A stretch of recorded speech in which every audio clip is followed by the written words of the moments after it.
Jésus raconta une autre parabole. Le royaume des cieux est semblable à quelqu'un qui avait semé de la bonne semence dans son champ.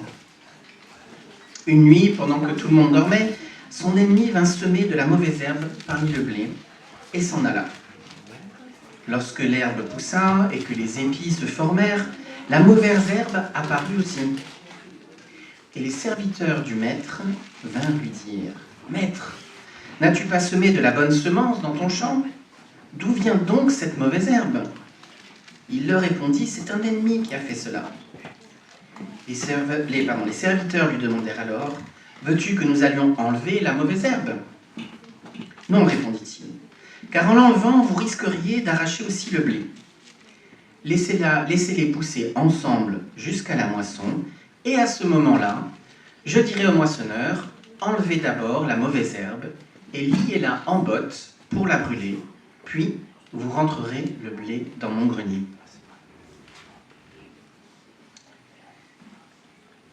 Puis Jésus laissa la foule et se rendit à la maison.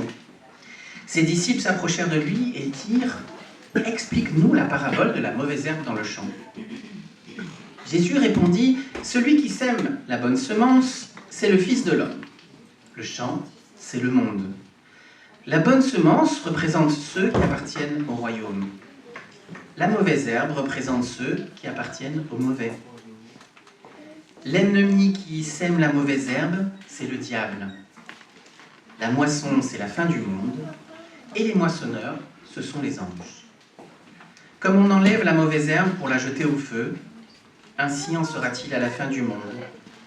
Le Fils de l'homme enverra ses anges, et ils élimineront de son royaume tous ceux qui détournent les autres de Dieu, et ceux qui commettent le mal. Et ils les jetteront dans le feu de la fournaise. C'est là que beaucoup pleureront et grinceront des dents. Mais les personnes qui sont fidèles à Dieu brilleront comme le soleil dans le royaume de leur Père. Que celui qui a des oreilles pour entendre, entende. Amen. J'ai lu dans l'évangile de Matthieu au chapitre 13, la deuxième parabole du royaume, celle qu'on appelle du bon grain et de l'ivraie, ou du bon grain et de la mauvaise herbe en français courant. Je ne sais pas vous, et je sais que c'est le cas pour certains d'entre vous quand même. En tout cas pour moi, nombre de fois, je me suis posé la question de savoir pourquoi le bien et le mal continuaient de coexister dans ce monde.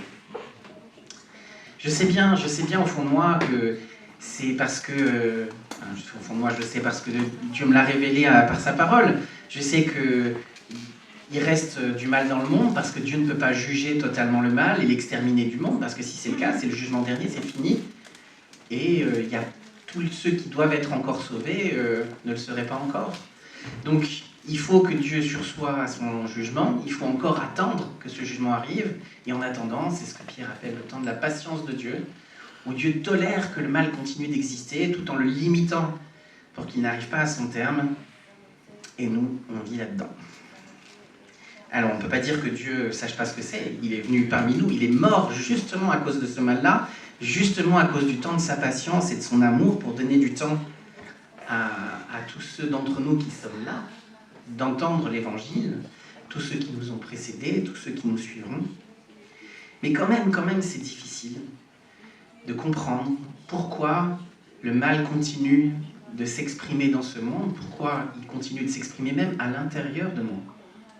Et pour les disciples, c'est difficile de comprendre que tout le monde ne va pas entrer dans le royaume des cieux, et que parmi ceux qui ne suivront pas Jésus, eh bien, il y a ceux qui au final ne le suivront jamais, et ne voudront jamais rentrer dans son royaume. Alors Jésus explique à ses disciples la situation qu'ils sont en train de vivre par cette parabole. La semaine dernière, je crois, on a écouté la parabole du semeur, qui ressemble à celle-ci, mais avec des différences quand même notables. C'est toujours Jésus, le bon semeur. Il y a un bon semeur et un mauvais semeur. Mais dans la première parabole, le champ, c'était mon cœur. Le champ, c'était mon cœur. Savoir si c'était dans mon cœur que la graine qui serait semée, qui était l'annonce de la parole du royaume de Dieu, allait pousser ou pas. Ici, le champ, c'est le monde. Et la graine qui est semée, c'est plus la parole de l'évangile, en fait, c'est le résultat de ce qui était dans la bonne terre dans la première parabole. C'est donc des êtres humains qui suivent Jésus, qui, en ayant entendu la parole, en fait, vont suivre Jésus, et donc ce sont eux le blé, ce sont eux qui vont porter du fruit. Mais dans celle-là de parabole, il y a aussi des plantes sans fruits. Les plantes sans fruits, finalement, c'est un peu celles qui, dans la première parabole, étaient tombées sur le bord du chemin, parmi les épines, dans les ronces. Et on nous dit que, en fait, elles ont pour père, si on peut dire, un autre semeur, un deuxième semeur, qui vient après le premier. Dans un champ qui n'est pas le sien, puisque cette fois on apprend que Jésus est le propriétaire du champ dans lequel il sème, il est le propriétaire du monde, et on apprend qu'il y a un semeur mal intentionné qui fait comme si c'était son champ, qui vient de nuit, caché, et dont on ne voit pas l'œuvre, mais dont on voit les fruits, parce que même si au début on ne remarque pas la différence entre le blé et la mauvaise herbe, au bout d'un moment, quand le fruit se manifeste, on réalise bien que le fruit de la foi ne se voit pas chez certains individus. En réalité, l'objectif de Jésus dans cette parabole n'est pas de dire que les gens qui ne croient pas, c'est la faute du diable.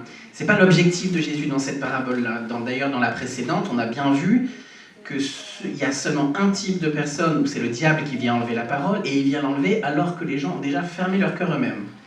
Donc le diable n'est pas fautif, il n'est pas responsable de ce que certains ne croient pas, c'est ces personnes-là qui ont fermé leur cœur, mais il y a un lien de paternité en quelque sorte, là où Jésus, lui, est vraiment celui qui produit la foi en nous. Le diable n'est pas celui qui produit la non-foi chez ceux qui ne croient pas, mais par contre, il s'en approprie le bénéfice, il s'en approprie la paternité en quelque sorte. En réalité, c'est ça qui se passe.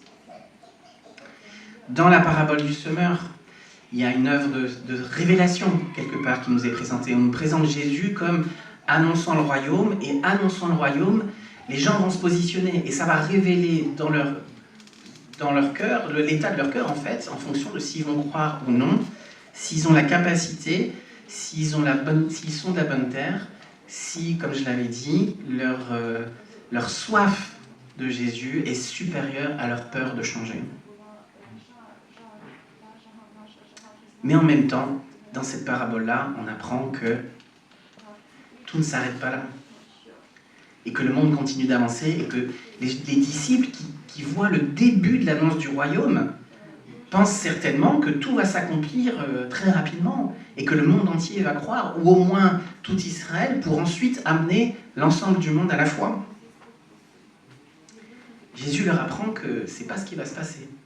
Et que l'opposition qu'ils sont déjà en train de vivre et qu'on voit dans les chapitres précédents de l'évangile de Matthieu, dans l'évangile de Matthieu est inspiré pour, dès les chapitres, dans les chapitres qui précèdent ces paraboles, nous montrer que l'affirmation de l'autorité de Jésus sur le monde provoque une hostilité, provoque pas seulement la foi, mais aussi une hostilité contre Dieu. Et pour les disciples, ça va être difficile d'encaisser ça, de comprendre que tout ne va pas tomber tout de suite, tout ce qui s'oppose à Dieu ne va pas tomber tout de suite. Et nous venons après les disciples et nous constatons en effet que pour nous c'est difficile. Une fois, je me souviens, c'était en Roumanie pour Pâques, après le long culte le matin. On avait fait le culte à l'extérieur, on avait emmené un camion avec la sono et tout ça, on était dans des champs, c'était une très grande église. Et puis on avait fait le culte à l'extérieur, au milieu des champs, c'était incroyable, il y avait une ferveur, une foi très très forte. Et je me disais, mais pourquoi les arbres, je sais que c'est un peu bête de dire ça, mais pourquoi les arbres ne battent pas des mains? J'avais tellement le sentiment qu'on était là dans la présence de Dieu, je me disais, mais pourquoi l'univers ne se plie pas à la gloire de Dieu et ne loue pas Dieu là maintenant, tout le monde, quoi. Bien sûr, nous tous qui étions là, on le faisait, mais j'avais le sentiment qu'il y avait quelque chose de tellement fort et tellement beau dans ce qu'on vivait, que j'avais le sentiment, l'espérance que ça soit déjà pleinement ce qu'on vivra au ciel. Ce qu'on vivra au ciel, quand on sera tous rassemblés avec tous les croyants de tous les temps pour louer Dieu. Laisser exploser la joie d'être pleinement dans son amour et débarrasser du mal. il y a la mauvaise herbe qui pousse avec le blé et qui étouffe un peu le blé. Elle prend un peu d'énergie, les racines sont entremêlées, elle lui prend un peu de soleil, elle est là au milieu. À vrai dire, c'est même pas ça que les serviteurs viennent pointer au maître. Les serviteurs viennent lui dire ah, c'est une honte. Ils viennent parce que ça leur semble injuste, que c'est pas normal. Ils viennent pas dire pourquoi en fait. Et on sent juste qu'ils trouvent que c'est pas normal et que ça devrait pas exister. Et à nous aussi, en fait, ça ne nous convient pas. On aimerait bien donner des leçons de botanique à Dieu et lui expliquer qu'en vrai, ça serait quand même mieux d'enlever l'ivraie et de garder que le bon grain. On aimerait lui dire où est-ce qu'il faut faire le tri et qui c'est qu'il faudra enlever. Un peu comme ces esclaves qui viennent voir le maître. Mais en fait, figurez-vous que dans cette parabole, on apprend que ce n'est pas à nous de faire le tri. Jamais, à aucun moment, Dieu nous demandera à nous de faire le tri. Dans cette parabole-là, ce ne sont pas les esclaves, ce n'est pas le blé qui fait le tri. Ce sont les anges de Jésus, à la fin, sous la direction de Jésus, qui feront le tri. Dans la parabole du filet qui va suivre plus tard, et sur laquelle je ne prêcherai pas, parce qu'il n'y a pas une grande différence en termes d'enseignement avec celle-ci, on a un lac avec des poissons, des pêcheurs qui ramassent le poisson, qui tirent les filets sur le bord, et c'est une fois que c'est sur le bord qu'ils font le tri. Mais pendant que les filets sont traînés dans l'eau avec tous les poissons dedans, ils ne font pas le tri à ce moment-là. Et là encore une fois, ce n'est pas les poissons qui font le tri, ce n'est pas le filet qui fait vraiment le tri. En réalité, ce sont les anges qui à la fin font le tri. Ce n'est pas à nous de faire le tri. Parce que nous, on ne sait pas, en vrai. Je ne sais pas, moi, qui est du bon grain ou du mauvais grain. Dans la parabole, il faut du temps pour qu'on voit la différence entre le blé et l'ivraie. Et les serviteurs se rendent compte.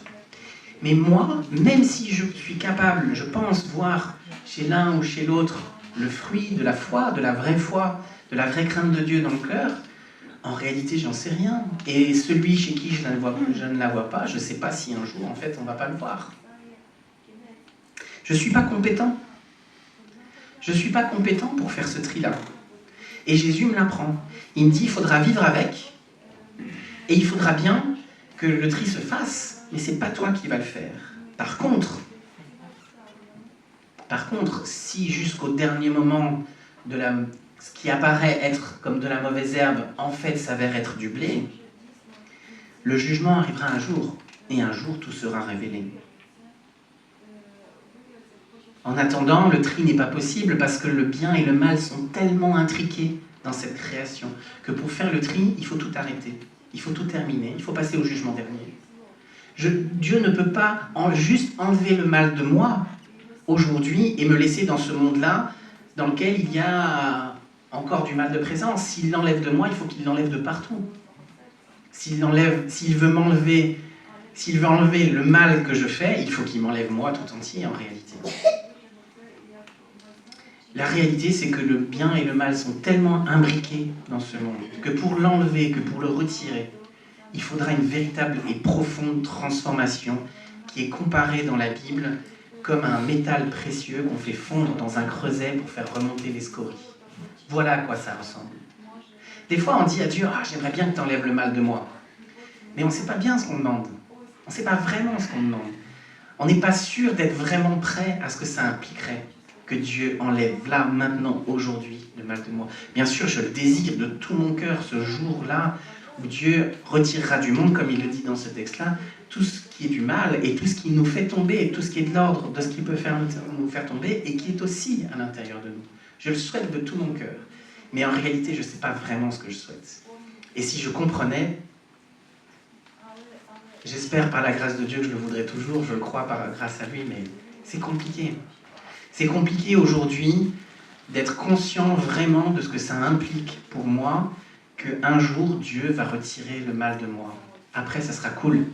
Mais avant, il va falloir... ça va être un renoncement très fort en réalité. Un renoncement dans lequel on s'est déjà engagé, mais sans être sûr de savoir exactement ce que ça va nous coûter. Par la grâce de Dieu. Je crois que si on savait à l'avance, peut-être on hésiterait, je ne sais pas. Mais en attendant, ça va arriver. Et en attendant, Jésus prend soin de nous, il prend soin de ses disciples. Dans Matthieu 12, il dit, versets 18 à 21, c'est Dieu qui parle de Jésus, il parle de son serviteur, c'est la prophétie dans Ésaïe qui s'accomplit en Jésus. Voici mon serviteur que j'ai choisi, celui que j'aime et en qui je mets toute ma joie. Je placerai mon esprit sur lui, et il annoncera au peuple le droit que j'instaure. Il ne cherchera pas querelle et ne criera pas. Personne n'entendra sa voix dans les rues. Il ne cassera pas le roseau déjà plié, et n'éteindra pas la lampe dont la lumière faiblit. Il agira ainsi jusqu'à ce qu'il ait fait triompher le droit, et toutes les populations mettront leur espoir en lui. Il ne cassera pas le roseau déjà plié. Il n'éteindra pas la lampe dont la lumière faiblit. Jésus n'est pas venu pour prendre les lumières qui brillent le plus. Il est venu pour ceux qui sont malades. Il est venu pour nous qui savons que nous sommes des roseaux qui plient. Pour nous qui savons que notre flamme est vacillante. Pour nous dire, je prendrai soin de cette flamme et elle ne s'éteindra pas jusqu'au bout. Parce que c'est ça que nous vivons. La présence du mal à l'intérieur de nous et autour de nous qui continue d'exister et de coexister avec le début de l'établissement du royaume de Dieu dans nos cœurs. Tout ça, ça nous fait souffrir. C'est difficile à accepter. Je pense que ça fait partie de la maturité, déjà en général, mais particulièrement de la maturité chrétienne, d'arriver à vivre avec cette tension-là, une tension qui est très complexe, très difficile à accepter, mais où Dieu nous assure qu'un jour, cette parodie de semeur, elle va s'arrêter. Ce deuxième semeur qui vient faire comme s'il était le maître du champ, comme s'il avait le droit de semer quelque chose, cette parodie-là, elle va s'arrêter.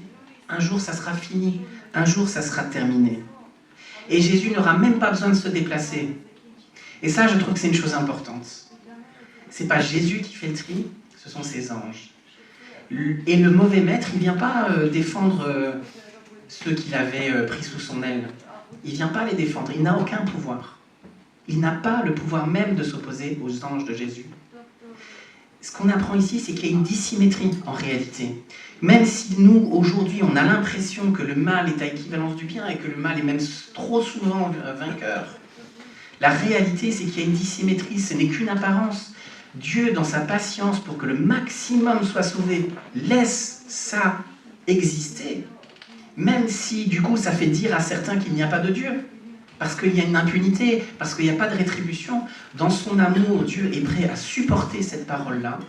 Comme Jésus dit que toute parole contre lui sera pardonnée, Dieu est prêt à supporter ça pour que son plan d'amour puisse se développer. Il est prêt à ce que ceux qui n'ont pas la foi disent du mal de lui. Il est prêt à ce que moi, des fois, dans ma faiblesse, je puisse dire à Dieu, mais qu'est-ce que tu fais ? Qu'est-ce que tu fais ? Pourquoi devons-nous encore vivre ça ? Il est prêt à entendre ça pour pouvoir développer son plan d'amour, pour pouvoir faire grandir son royaume en nous, pour pouvoir nous amener jusqu'au bout. Dieu supporte ça, mais un jour, ça aura une fin. C'est vrai que c'est le sentiment d'impunité qui laisse croire à ceux qui n'ont pas la foi qu'il n'y a pas de Dieu. Le fou en son cœur dit il n'y a pas de Dieu, qu'est-ce que ça veut dire ? Ça veut dire que le fou dans son cœur croit que nos actes n'ont aucune conséquence. Qu'on peut faire ce qu'on veut, c'est pas grave, il n'y aura pas de rétribution. C'est ça que le fou dit dans son cœur. Dans son cœur, il dit il n'y a pas quelqu'un qui nous aime et qui va rétablir le bien. Non. Alors du coup, il se laisse aller au penchant de son cœur, c'est pas grave. Finalement, il vaut mieux être le plus fort et prendre ce dont j'ai envie et en profiter maintenant, plutôt que de savoir que j'ai bien fait et vivre dans la pauvreté et puis passer l'éternité dans rien du tout puisqu'il croit qu'il n'y a pas de Dieu. Mais Dieu est patient avec moi, avec nous, et il faut bien qu'on le supporte nous aussi, parce que cette patience, on en a bénéfice, et parce qu'on espère, on prie que même ceux qu'on déteste, et même si c'est difficile des fois, même ceux qui nous ont fait du mal, qu'ils puissent se détourner, qu'ils puissent se corriger, qu'ils puissent se soumettre à Jésus, et être sauvés du mal qu'ils ont fait. Actuellement, on est sauvés, c'est vrai, mais on est purifiés et en fait sauvés en espérance. On est sûr que ça va arriver, mais on voit bien que ce n'est pas encore réalisé. On voit bien que le mal est encore présent en nous. Mais en attendant, on sait qu'un jour ça sera fini. On sait qu'en attendant, le bon berger nous conduit, y compris dans la vallée de la mort, qui est aussi entendre comme celle de traverser ce monde plein de mal. Le bon berger sait comment prendre soin de nous pendant ce temps-là, il sait nous nourrir, il sait nous conduire vers les verts pâturages, il sait nous détourner quand on a pris le mauvais chemin, il sait nous ramener, il sait prendre soin de nous, il sait nous faire du mal quand on a besoin d'être soigné et qu'on ne veut pas. Il sait tout ça. Et un jour, il nous ramènera tous à la bergerie et ça sera terminé. La supercherie, le diable qui fait croire qu'il est l'équivalent de Dieu, qu'il est l'équivalent de Jésus, en fait, ça va s'arrêter un jour. Ça sera fini. Alors pour les disciples et pour nous, en fait, il y a quelque chose de l'ordre de l'avertissement. Un avertissement qu'on doit prendre aussi pour nous-mêmes, c'est que nos actions ont des conséquences et qu'elles sont importantes. On ne fait pas semblant avec Dieu. Je l'entends aussi pour moi, je ne l'entends pas que pour les autres. Et que, bien sûr, je sais que je suis sauvé parce que le Seigneur m'a assuré. Dans Jean 6, c'est sûr, je sais que c'est la mission que Jésus a reçue, il va m'amener jusqu'au bout. Il a reçu cette mission-là de son Père et il va l'accomplir sans aucune équivoque. Mais justement parce que j'aime Jésus, parce que j'ai envie de le suivre, alors je dois comprendre que c'est sérieux et que mes actes sont sérieux et que je peux avoir des luttes, bien sûr, mais accepter et dire « c'est pas grave, c'est un problème ». Parce que c'est sérieux et que c'est important pour lui. Et qu'un jour, il y aura un tri auquel je vais échapper parce que mon nom est dans le livre de vie. Mais ce que j'aurais choisi de faire et qui ne plaît pas à Dieu, ça ne traversera pas. Ce sont des œuvres qui ne traverseront pas dans l'éternité. Donc c'est important. C'est important pour moi, mais c'est aussi important pour nous en tant qu'Église, de savoir que tout n'est pas rose.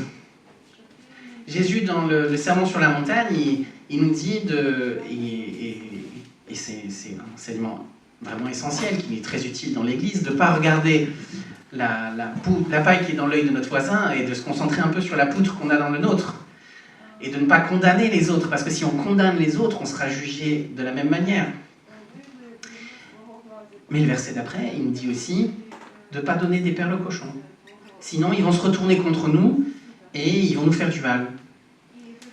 Il y a quand même une évaluation à donner. Je ne peux pas faire le tri. Je ne peux pas savoir qui, à la fin, Jésus va mettre de côté ou va garder avec lui. Je n'en sais rien.